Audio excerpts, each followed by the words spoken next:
నమస్తే. ఈరోజు కార్మికుడు మినిమం పెన్షన్ 1000 రూపాయలతో బ్రతకలేక అనేకమైన పోరాటాలు చేస్తూ ఎందరో కార్మికులు పోరాటం చేస్తున్నామని చెప్పి కార్మికులను మోసం చేస్తూ మేము ధర్నాలు చేస్తున్నాం, 500 రూపాయలు తగ్గకుండా ఇవ్వమని అనేకమైన కళ్ళబొల్లి మాటలు చెప్పి ఎందరో మోసం చేస్తున్నారు. అసలు 95లో ఈ పెన్షన్ స్టార్ట్ చేసిన తర్వాత 65 రూపాయల నుంచి ఉండింది. అంటే మా యొక్క సభ్యుని యొక్క విషయం చెప్తున్నా, 300 రూపాయలు ఎక్కువ వచ్చేది. అటువంటి ఇప్పుడు ఇది మాకు దీనివల్ల మేము బ్రతకలేకపోతున్నాం కాబట్టి మీరు డిఏని పెంచమని అడిగాం. కానీ డిఏని వాళ్ళు 95 ఆగస్ట్ 2వ తారీఖున పార్లమెంట్లో బిల్లును ఒకదాన్ని పెట్టి అప్పుడు అడిగిన బీజేపీ వారు అడిగిన సమాధానానికి అప్పుడున్న ఆర్థిక మంత్రి అరుణాచలం గారు ధరల సూచిక మేరకు డిఏని ఇస్తానని చెప్పి 95, 96, 97, 2000 వరకు ఇచ్చి మిగిలింది నిలుపుదల చేశారు. నిలుపుదల చేసిన డిఏని పెంచమని 95లో ఇచ్చి ఇప్పటి వరకు 2009 వరకు మాకు ఒక్కొక్కడికి 7500 రూపాయలు వస్తే కానీ ఈ ధరల సూచిక మేరకు మాకు సరిపోతుందని ఒక మెమోరాండం సమర్పించి అన్ని రాష్ట్రాలలో ఇటు కర్ణాటక నుంచి దుర్గయ్య గారు, ఆంధ్రప్రదేశ్ నుంచి నేను మరియు జానకిరావు గారు, తమిళనాడులో అళగర స్వామి గారు, ఇట్లా అనేక రాష్ట్రాల్లో అందరం కలిసి పోరాటానికి దిగి ముందు మెమోరాండాలు సమర్పించాం. 2500 ఇవ్వమని, 7500 ఇవ్వమని. కానీ 7500 ఇవ్వమని మేము అడిగితే 2013 27/2/2013 రాజ్యసభలో క్వశ్చన్ నెంబర్ 4/14కి క్వశ్చన్ నెంబర్కి ఆ రోజు వెంకయ్య నాయుడు గారు అడిగిన క్వశ్చన్కి అప్పుడు సురేష్ గారు సమాధానం చెప్పారు.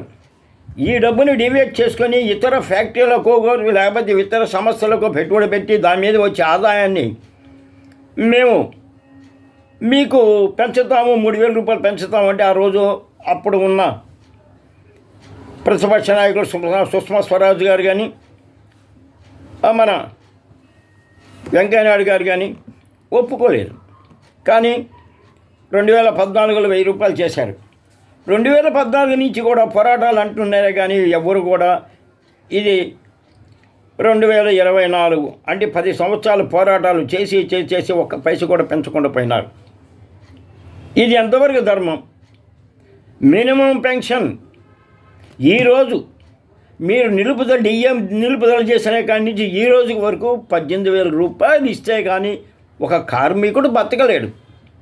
అటువంటిది ఆ 7,500 పట్టుకొని కొందరేమో 5,000 పట్టుకొని, కొంతవేరు 3,000 పట్టుకొని, కొంతవేరు 9,000 అని మాటలు చెప్తున్నారే కానీ ఎక్కడ కూడా పొంతం లేదు.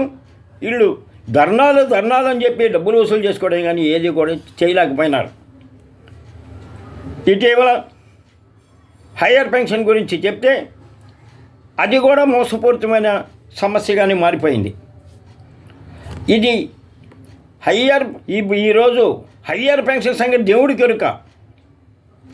మినిమం పెన్షన్ని పెంచడానికి మోడీ గారు ముందుకు వస్తారా?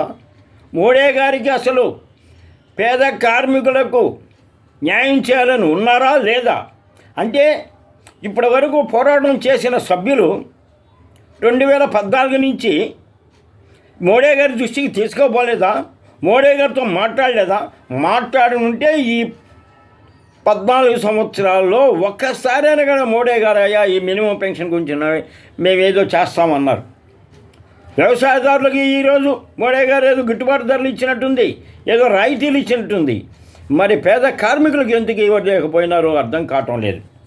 కాబట్టి పోరాటాన్ని ఉద్యమం రూపంలో తీసుకొచ్చి పోరాటం చేస్తే తప్ప మనకి యావత్ భారతదేశ ఈపీఎస్ పెన్షన్లకి న్యాయం జరగదని తెలియచేస్తూ అదేవిధంగా ఆర్టీసీలో 2009కి ముందు అయ్యా రిటైర్ అయిన కార్మికుడు అర్ధ ఛార్జీ ఇచ్చిపోయేవాళ్ళు, కానీ ఏ రాయితీ లేదు, ఏ రాయితీ కూడా వాడు ఇవ్వాల. అటువంటిప్పుడు 2009లో మేము ప్రొనల్ ఎక్స్పెన్సెస్ ఇవ్వమని అడిగితే కొందరు లీడర్లు, హైదరాబాద్లో ఉన్న నాయకుడు ఒక నవాబు గారు, ఆయన ఏంటంటే అయ్యా మీకు ఎస్ఎంబిఎస్ ఇచ్చారు కాబట్టి, ఎస్ఆర్బిసి ఇచ్చారు కాబట్టి, ఎస్బిటి ఇచ్చారు కాబట్టి మీకు ప్రొనల్ ఎక్స్పెన్సెస్ ఇవ్వరు అన్నారు. కానీ పోరాటం దీనిలో కానీ మెమోరాండాలు సమర్పించుతో ఆ రోజు అప్పుడు ఉన్న ఎండి గారు 5,000 చేశారండి. 5,000 నుంచి 10,000 అయింది, 10,000 నుంచి 15,000 అయింది. ఇటీవల కాలంలో మళ్ళా పెంచడం జరిగింది. అసలు కార్మికుడికి అయ్యా మా సమస్య ఇది అని అంటే పట్టించుకోలేని గవర్నమెంట్లు తయారైనాయి. కాబట్టి కార్మికుల్లో చైతన్యం రావాలి. కార్మికుల్లో చైతన్యం వస్తే తప్ప ఇది కాదు. ఆర్టీసీలో చాలా రిటైర్డ్ అసోసియేషన్లు ఉన్నాయి, అవన్నీ 2014 తర్వాత వచ్చినాయి. మరి 2013కు ముందే, 2014కు ముందే ప్రొనల్ ఎక్స్పెన్సెస్ కానీ హాఫ్ టికెట్లని ఫుల్ ఉచితంగా పోవటం కానీ ఇవన్నీ జరిగినాయే. మరి ఇప్పుడు ఏందయ్యా వీళ్ళందరూ కలిసి మేం చేసామని పెద్ద పాంప్లెట్లు పంచుతారు, మీటింగ్లో చెప్తారు. ఏమీ చేశారు మీరు? 2014 అప్పుడు ఈరోజు నాయకత్వం వహిస్తున్న నాయకులు అసలు రిటైర్డ్ అయ్యారా? రిటైర్డ్ అయ్యి మీరేమైనా దీనికి వచ్చారా? ఆర్గనైజేషన్లోకి వచ్చారా? సరే, అది తీసేయండి. ఇటీవల కాలంలో మేము 2023న అయ్యా మాకు ఆల్ట్రా వర్క్ అంటే గౌరవనీయులైన ఆంధ్రప్రదేశ్ ముఖ్యమంత్రి నారా చంద్రబాబు నాయుడు గారు 2014లో ఆయన గెలిచిన తర్వాత పల్లె వెలుగు నుంచి అప్పుడు ఎక్స్ప్రెస్ వరకు ఉచితం ఉండేది, అటువంటిది ఆల్ట్రా వర్క్ చేసి ఉచిత బస్ పాస్ ఇచ్చినారు. ఆ రోజు ఆయన చేశారు. అదేవిధంగా కూడా జగన్ గారు వచ్చిన తర్వాత 2023లో మేము మెమోరాండం సమర్పించడం జరిగింది. ఏమని సమర్పించినామంటే అయ్యా మీరు ఇచ్చిన ఆల్ట్రా సర్వీసులకి ఇచ్చిన ఉచిత బస్ పాస్ని చాలా చోట్ల ఆల్ట్రా సర్వీసులు రద్దు చేశారు కాబట్టి మేము మోకాళ్ళు నొప్పులు, కీళ్ళు నొప్పులు, బీపీలు, షుగర్లతోటి బాధపడుతున్న వాళ్ళమే విద్యాధరపురం పోవాలంటే మాకు కష్టంగా ఉంది. కాబట్టి మాకు సూపర్ లగ్జరీ ఉచిత ప్రయాణం అడిగాం. తర్వాత మీరు ఇచ్చే 15,000 చాలటం లేదయ్యా, ఎత్తుబడి ఖర్చులకి 25,000 రూపాయలు ఇమ్మన్నాం. తర్వాత మాకు వచ్చే 1,000 రూపాయలు ఈ పెన్షన్ చాలటం లేదు కాబట్టి మాకు 1,000 రూపాయలు ఇబ్బంది పడుతున్నాం కాబట్టి మాకు ఎటువంటి నిబంధనలు లేని పెన్షన్లు అడిగాం, వృద్ధాప్య పెన్షన్. వారేం పట్టించుకోవాలా. అప్పుడు జగన్ గారి ప్రభుత్వం సైకిల్ యాత్ర కూడా చేశాం, ఎంతో చేశాం. చివరికి సజ్జల రామకృష్ణారెడ్డి గారి దగ్గర పోతే అయ్యా మేము చాలామంది ఉన్నాం, మేము కూడా మీ పార్టీకి మద్దతు ఇస్తామంటే మీ పార్టీకి మీరు మా పార్టీకి మీరు మద్దతు ఇచ్చినా ఇవ్వకపోయినా మేము గెలుస్తాం కాబట్టి మీ సమస్యలు చూస్తామన్నారే కానీ పరిశీలించి ఇస్తామని చెప్పాలి సజ్జల రామకృష్ణారెడ్డి గారు. 270 కిలోమీటర్లకు గాను 370 కిలోమీటర్లు తొక్కించి అప్పుడు మా వయసు 77 వయసు ఉన్నప్పుడు మేము చేశాం.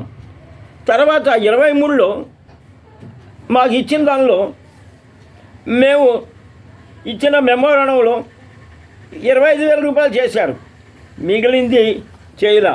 మేము అప్పుడేమో పోరాటం చేస్తామంటే మీరు పోరాటం చేయొద్దని కొంతమంది ఎమ్మెల్యేలు మాకు ఈ యొక్క సర్టిఫికేట్లు ఇచ్చి మీ సమస్యలు మేము పరిష్కరిస్తామని చెప్పి కొంతమంది ఎమ్మెల్యేలు మాకు ఈ యొక్క సర్టిఫికేట్లు కూడా ఇచ్చారు. ఇచ్చి వాళ్ళు పాపం చేతగాక ఏమీ చేయలేక ఓటమి పొందారు. తర్వాత మేము ఇటీవల కాలంలో మళ్ళా ఏం చేశామంటే, అయ్యా మాకు న్యాయం చేయండి, ఆగస్టు 7వ తారీఖున మాకు న్యాయం చేయమని అడగటం జరిగితే ఈ యొక్క ప్రభుత్వం, అయ్యా మీరు ఇచ్చిన దాన్ని మేము ప్రజా సదస్సులో పెట్టాము, మీకు పరిష్కార వేదిక అని చెప్పి ఒక లెటర్ ఒకటి ఇచ్చారు. ఇది చూడండి, ఇది ప్రజావేదికలో మేము పెట్టిన మెమోరాండానికి ఇచ్చిన లెటర్. ఏమని ఇచ్చారంటే, మీ సమస్య పరిష్కారం అయిపోతుంది, మీరు బొమ్మన్నారు. ఆ ఇచ్చిన డేటు ఆగస్టు 12న ఇచ్చారు. ఇప్పుడు మళ్ళీ అక్టోబర్ వచ్చిందండి. మరి సూపర్ లగ్జరీని ఉచిత బస్ పాస్ మాకు ఇవ్వలేకపోయినారు.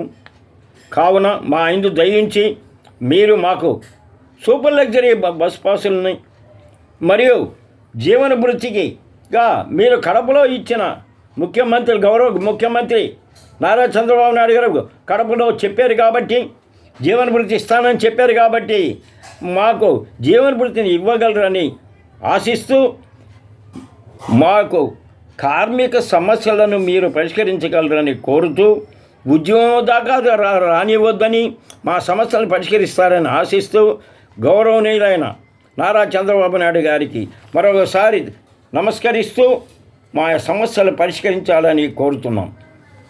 ఇట్లు